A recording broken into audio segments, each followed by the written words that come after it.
Star Wars Armada Explained. I'm Karnak. Today we're looking at the offensive retrofit upgrade card, Phylon Q7 Tractor Beams. Now, it's not Pylon, because Pylon is Pylon. It's Phylon, for whatever reason. So, can you tell it fits to the offensive retrofit slot? You look at the bottom left hand corner of the card, you will see the offensive retrofit upgrade icon. This card costs 6 points. It reads Modification. When you activate, you may exhaust this card to choose one enemy ship of your size class or smaller at distance 1 to 5. That ship must spend a navigate token or reduce its speed by 1 to a minimum of 1. This card does have a clarification which reads, a ship affected by this ability must discard a navigate token if it has one. Otherwise, it reduces its speed. The reason for that clarification is because people were looking at it must spend a nav token or, and this being like, oh, I can do this or that, and then but there is no choice. It is, you must spend a navigation token, and if you don't have one, then you reduce your speed by 1 to a minimum of 1. For the longest time, I messed that up. Lots of other people I knew messed it up, but that's how the card works. It's, if you have a navigate token, poof, it's gone. You don't have it anymore. The modification monkier that you see on the card means you can only equip one modification upgrade card per ship. So you couldn't equip two cards that says modification to a single ship. You can only equip just the one.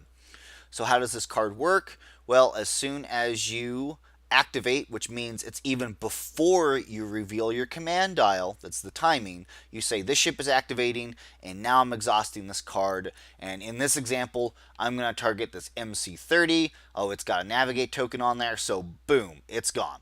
He has to discard it. There's no argument there. It's gone. And if he didn't have a command token, then you slow his speed by 1 to a minimum of 1. So if the MC30 was going speed 2, now he drops to speed 1. And how are classes affected? Well, again, the MC30 is a small size class, so pretty much every size class in the game can affect him. But essentially it is just look at the size class of the ship you're equipped with. That is the equivalent or smaller that can be interacted with. Like, for example, even a flotilla can activate with this card and affect an MC30 or any other small ship base in the game. Medium ship bases like the Quasi Fire or the Assault Frigate, they can affect their own size class or smaller, but they wouldn't be able to affect like a Star Destroyer or an MC80 or the Super Star Destroyer, because again, they're larger size classes than them. Star Destroyer can pretty much affect everyone except the Super Star Destroyer, and the Super Star Destroyer is pretty much the big new man on campus. Nobody can bother him, and he can bother everybody else. So that is how the card works. So I've seen some people try to use this card or have seen this card equipped to some fleets where like every ship carries it, and they use it to really jank either with like one ship. Maybe that ship is going speed 4 and it's got a nav token. Well, you make him discard the nav token, and again, other ships make him speed jank down, down to speed 1, so he can't get away or do anything.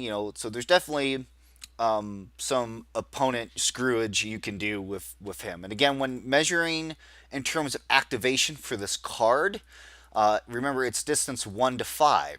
So, not that one. That's range. This is distance. So distance 1 is the black circle. Distance 2 is the red. Distance 3 is the orange. Distance 4 is this kind of peach color, and distance 5 is the yellow. And when you're measuring for that distance, remember, it's not from cardboard to cardboard, okay? Because that's only when making attacks that you measure cardboard to cardboard.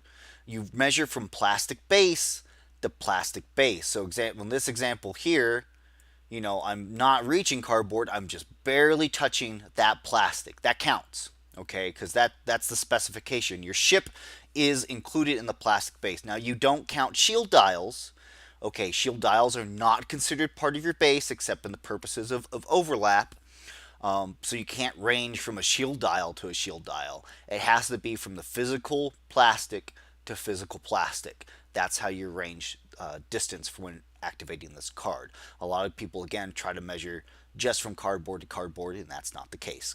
So that is the pylon tractor beams explained. Of course, if you feel like I got anything in error or anything is wrong, please be sure to let me know. Comment below. Otherwise, thanks for watching.